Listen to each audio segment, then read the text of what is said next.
జనవరి 23కి సంబంధించిన current affairs. జనవరి 23న భారత ప్రభుత్వం జల సంచయ్, జన్ భాగీరథి వంటి పథకాల ద్వారా భూగర్భ జల మట్టాలను పెంచేందుకు కృషి చేస్తుంది. ప్రఖ్యాత వ్యోమగామి సునీతా విలియమ్స్ కోజికోడ్ బీచ్ వేదికగా కేరళ లిటరేచర్ ఫెస్టివల్ను వైభవంగా ప్రారంభించారు.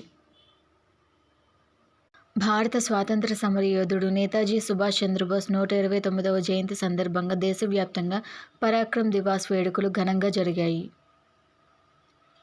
ప్రపంచ మలేరియా నివేదిక 2025 ప్రకారం ఆసియా పసిఫిక్ ప్రాంతం మలేరియా నిర్మూలన దిశగా మిశ్రమ ఫలితాలను కనబరుస్తోంది. ఒడిశాలోని సంబల్పూర్ జిల్లాలో ఉన్న ప్రసిద్ధ హీరాకుడ్ చిత్తడి నేలలు ఈ ఏడాది వలస పక్షులతో కలకలాడుతున్నాయి.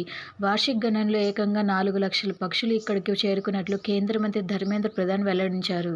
కర్ణాటక, కేరళ మరియు తమిళనాడు రాష్ట్రాల్లో ఎన్నికైన ప్రభుత్వాలకు మరియు గవర్నర్లకు మధ్య వివాదం 2026 జనవరిలో తీవ్ర రాజ్యాంగ సంక్షోభానికి దారితీసింది. భారతదేశం తన కర్బన ఉద్గారాలను తగ్గించే లక్ష్యంలో భాగంగా కార్బన్ క్రెడిట్ ట్రేడింగ్ స్కీమ్ పరిధిని మరింత విస్తరించింది.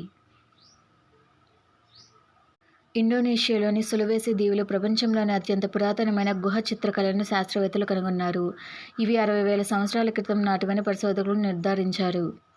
ప్రపంచంలోనే అతిపెద్ద అణువిద్యుత్ కేంద్రమైన కాజీవజాకి కరివా ప్లాంట్ని 6వ నెంబర్ రియాక్టర్ను పునఃప్రారంభించిన కొద్ది గంటల్లోనే అధికారులు మళ్లీ నిలిపివేశారు.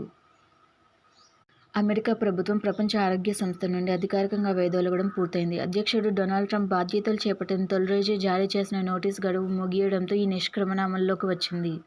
భారత బ్యాడ్మింటన్ స్టార్ పీవీ సింధు తన కెరీర్లో అరుదైన మైలురాయిని చేరుకుంది. ఇండోనేషియా మాస్టర్స్ 2026లో తన కెరీర్లోనే 500వ విజయాన్ని నమోదు చేసింది.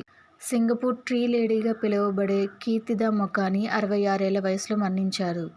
అస్సాం ప్రభుత్వం అటల్ విచల్ అగ్రగామి అస్సాం పథకాన్ని ప్రారంభిస్తున్నారు. Guardian India operations private limited Karunakar అజీర్ను భారతదేశానికి కంట్రీ హెడ్గా నియమించింది. National Board of Examinations in Medical Sciences వైద్య విద్యలో ఏఐపై ఆన్లైన్ శిక్షణ కార్యక్రమాన్ని కేంద్ర మంత్రి శ్రీమతి అనుప్రియ పటేల్ ప్రారంభించారు.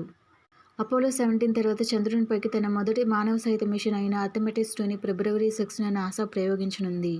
దక్షిణ కొరియా ప్రపంచంలోనే మొట్టమొదటి ఏఐ ప్రాథమిక చట్టాన్ని ఆమోదించింది. ఇలాంటి కరెంట్ అఫైర్స్ వీడియోస్ కోసం నా ఛానల్ని సబ్స్క్రైబ్ చేయండి. Thank you.